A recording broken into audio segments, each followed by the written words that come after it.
Hello everyone, Jeremy Parker here in this cozy corner of the studio where I'll be talking about my new DAWless setup and the 3 unique advantages it has over my traditional computer-based workflow. I've been using computers in music for most of my life actually now, starting back in 7th grade with Deluxe Music Construction Set and my Commodore Amiga 500, then onto a PC running Cakewalk and Software Audio Workshop in high school and college. And then finally Reaper, which is still my favorite DAW today. I've been a huge fan of Reaper from the beginning, and it's my preferred tool for producing finished music. My whole studio here, in a way, is built around my DAW, but the point of this video is just to say that the simplicity of this particular setup has some benefits. It was only a year or so ago that I started exploring DAWless setups, and this is the latest iteration. This isn't necessarily the end-all be-all configuration, and like many of you I'm sure, new gear comes and goes based on a lot of factors. For example, I needed a new main gigging keyboard, so I picked up the Nord Stage 4, which also happens to work well in this setup because of its multi-timbral capabilities, where each sound engine can basically be assigned to its own MIDI channel and corresponding track in a sequencer. In this case, it's the Retrokits RK008, which is a super compact but full-featured 8-track MIDI sequencer inspired by the Alesis MMT8. The way this works is that the Nord has local control off, and its MIDI out goes into the RK008. Then all routing to the individual sound sources is done by the RK008 based on what track is selected. MIDI out from the RK008 is then sent back to each device with a MIDI through box. So track 2 is the Nord organ layer. Track 3 is the Moog Minitaur. Track 4 is the Nord clav layer. Track 5 is the Nord electric piano. Track 6 is the Nord synth layer.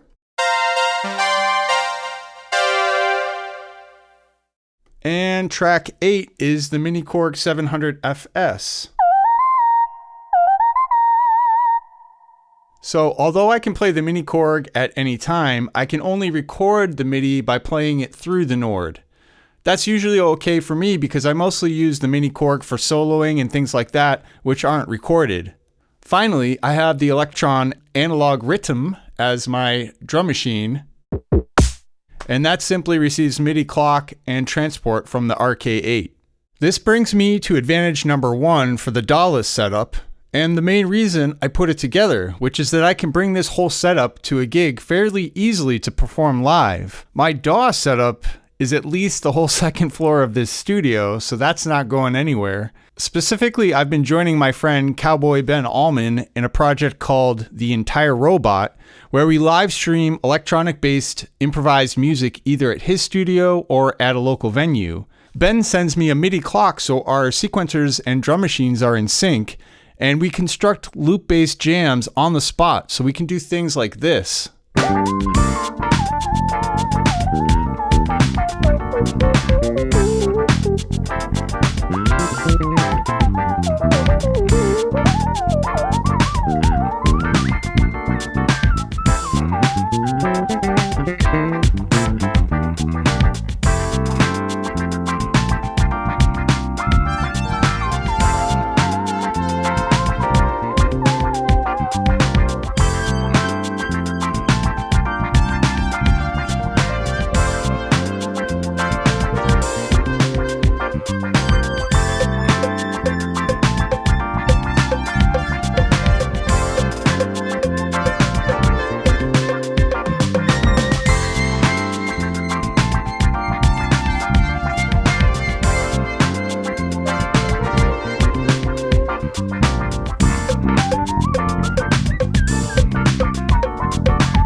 Sure, you can do this kind of thing with a laptop in Ableton with some virtual instruments and just bring a MIDI controller to potentially be even more portable. But for me, I prefer to use the physical hardware synths and instruments I already own rather than a computer and a bunch of plugins. Not that there's anything wrong with that, but each of these devices is really good at the thing they do, and the RK008 brings them all together to have the core functionality needed for real-time live MIDI sequencing. The extra power, complexity, and capability of a DAW would honestly just get in the way here. So the second advantage of this DAWless setup is that it can make practicing my instrument more fun and inspiring. Normally, if I was practicing upstairs, I would boot up my DAW computer and be distracted with email, social media, and YouTube videos. I mean, not like this video. This is a good one to watch, really, at any time. Instead, I can turn this stuff on and just start jamming immediately. For example, let's say I want to work on improvising over a 1-4 funk groove in C. I just recorded this bass line for the Minitaur and chose one of my beats on the Elektron.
So finally, the third advantage, and perhaps an extension of practicing, is that new song ideas can come pretty easily from using this setup. Again, you could do this with software on a computer, and I still ultimately end up going to my DAW when I'm composing or producing a new song. But in the relatively short time that I've been experimenting with this rig, I've actually come up with at least 20 new groove ideas that I'm not sure I would have thought of using my normal DAW workflow. Like, check out some of these.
The best part is that it is easy to then take any of these sequences and import them into my DAW. So let's take that last set of parts and bring them into Reaper, where I have some virtual instruments set up already on each MIDI channel and track.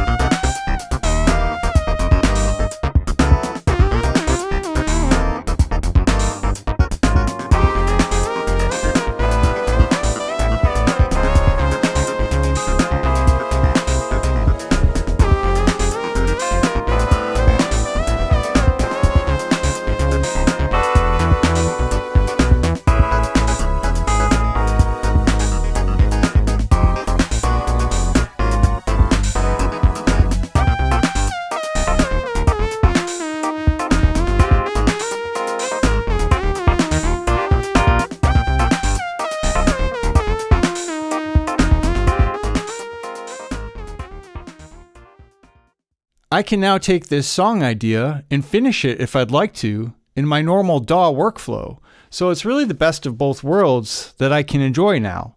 As I've gone along this journey of music creation, I've found that having too many options and too much power can paradoxically lead to less inspiration. Sometimes it's the simpler user interface or a set of limitations that actually spark creativity. So this MIDI-only sequencer-based setup here has surprised me a bit in that way, so I hope I've been able to share that discovery with you in this video. Thanks so much for watching, and I'll see you in the next one.